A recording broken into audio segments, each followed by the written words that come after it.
DMD या Duchenne muscular dystrophy बच्चों में ख़ास तौर से जो लड़के होते हैं उनमें होने वाली एक बहुत ही ख़तरनाक बीमारी है, एक डिसऑर्डर है।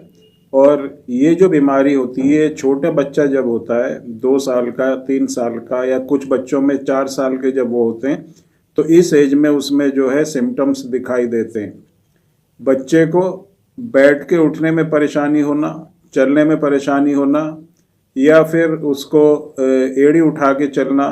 उसके अलावा जो है उसका जो काफ मसल्स होती हैं वो मोटी हो जाना। अगर इस तरह के सिम्टम अगर आपके बच्चे को दिखाई देते हैं, मतलब बच्चे को चलने में परेशानी हो रही है, या फिर वो एड़ी उठा के चल रहा है, या बैठ के जब उठ रहा है तो ज़मीन पर हाथ रख के या घुटनों पर हाथ रख के वो उठ रहा है, अगर आपको इस तरह से कोई भी सिम्टम अपने बच्चे में दिखाई दे तो एकदम से आपको इस पे ध्यान देना है। एकदम से आपको इस चीज़ का ध्यान करना है कि आपके बच्चे के अंदर किसी तरह की कोई भी प्रॉब्लम है, मसल से रिलेटेड प्रॉब्लम है, आपके बच्चे की जो मसल्स हैं वो वीक हैं।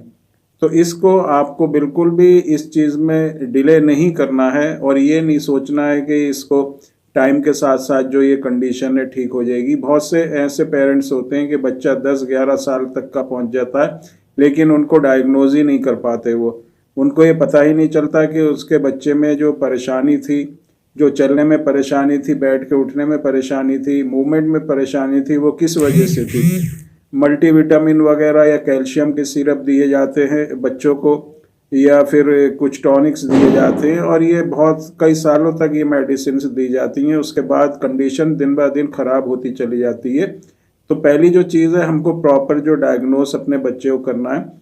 इस तरह की अगर किसी भी बच्चे में प्रॉब्लम दिखाई देती है, बैठ के उठने में उसको प्रॉब्लम हो रही है, चलने में प्रॉब्लम हो रही है, किसी तरह की भी मूवमेंट से रिलेटेड प्रॉब्लम हो रही है, तो सबसे पहली जो चीज़ है आपको उसका सीपी के टेस्ट ज़रूर कराएं।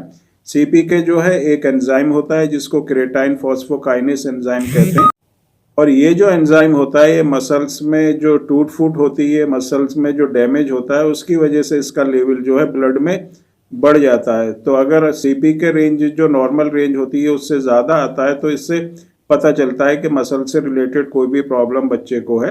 फिर एकदम से ही उसको स्टार्टिंग में जैसे ही ये डायग्नोज होता है कि मस्कुलर डिस्ट्रॉफी है, मसल से रिलेटेड प्रॉब्लम है, तो बाकी आप जो है दूसरे टेस्ट भी उसके करा सकते हैं, उसकी बायोप्सी करा सकते हैं, उसका डीएनए जांच करा सकते हैं। लेकिन उस टेस्ट को कराने से पहले ही आपको उसकी मेडिसिन को यूज़ करना है। होम्योपैथिक मेडिसिन अपने बच्चे को ज़रूर देना है। होम्योपैथिक मेडिसिन देने से क्या होगा, बच्चे में जो ये प्रॉब्लम होती है ये आगे नहीं बढ़ेगी। वो जो प्रॉब्लम है वो वहीं रुक जाएगी, उसमें प्रोग्रेस नहीं होगी, मसल्स जो आगे को वीक नहीं होंगे, और बच्चा जो है जो अभी आपका चल रहा है लेकिन बच्चे में जो है मूवमेंट है, बच्चा जो है चल रहा है, तो ये वहीं पर ये प्रॉब्लम आपकी रुक जाएगी। बच्चा जो है आपका, क्योंकि अगर मेडिसिन नहीं देते हैं जो लोग प्रॉपर मेडिसिन, उसका ट्रीटमेंट नहीं किया जाता है, तो ये टाइम के साथ साथ बढ़ती रहती है और बच्चा 9-10 साल का आते आते, या 9 साल या उससे पहले भी कुछ बच्चों में देखा गया है कि वो व्हील चेयर पर आ जाते हैं, उसके बाद 11-12 साल तक आते आते बच्चा जो है बेड पर आ जाता है। तो इस तरह की कंडीशन से हमें अपने बच्चे को बचाना है, और कोशिश यही रहनी चाहिए कि बच्चे की जो मूवमेंट होती है, जो उसका चलना फिरना होता है, बैठ के उठना होता है, वो सही तरह से बच्चा अपना करता रहे।